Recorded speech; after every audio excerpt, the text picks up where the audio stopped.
Cordial saludo, tutor y compañeros. Mi nombre es Xiomara Romero, como consta en mi documento de identidad.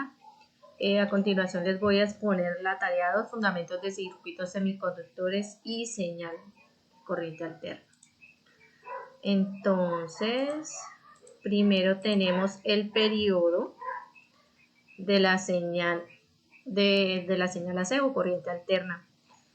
El periodo varía a través del tiempo, pero en determinado tiempo la señal vuelve a repetirse. A ese tiempo se le llama periodo, o sea, cada vez que la onda senoidal nos llega, entonces ese es el periodo.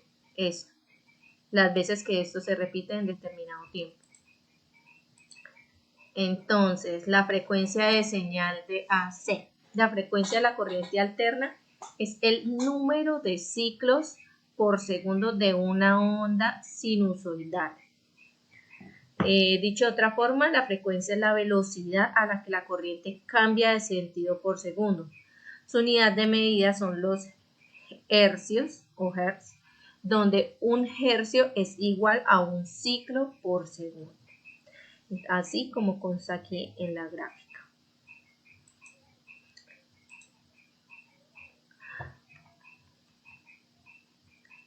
La fase.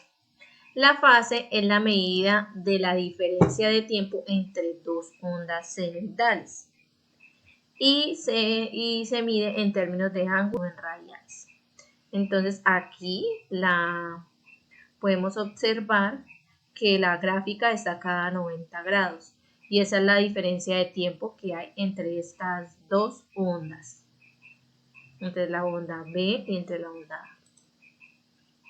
La amplitud es una medida de variación máxima del desplazamiento o magnitud física que varía periódica o casi periódicamente en el tiempo.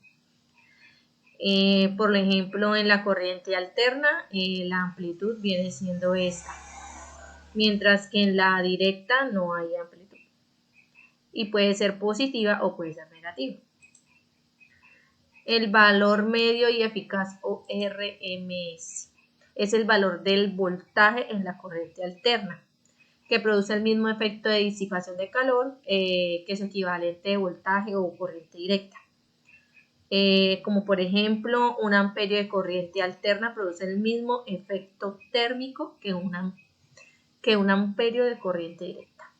Y aquí tenemos la explicación en la gráfica. ¿Qué diferencia hay entre un semiconductor tipo P y un tipo N? Que el semiconductor tipo N es aquel que en su mayoría está cargado negativamente de electrones, así como vemos aquí en la gráfica. Y el semiconductor tipo P es aquel que los agujeros portadores, así como acá, están cargados positivamente.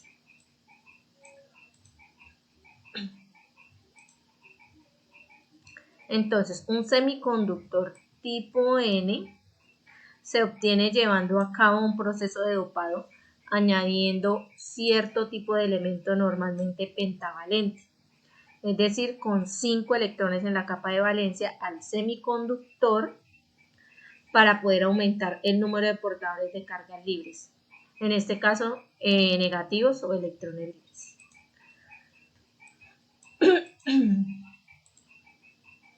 El conductor tipo P, que es este que tenemos aquí, se obtiene llevando a cabo un proceso de dopado sustituyendo algunos de los átomos del semiconductor intrínseco por átomos con menos electrones de valencia que el semiconductor anfitrión, normalmente trivalente, es decir, con 3 electrones en la capa de valencia, normalmente oro, al semiconductor para poder aumentar el número de portadores de carga libre, en este caso positivos, en estos huequitos.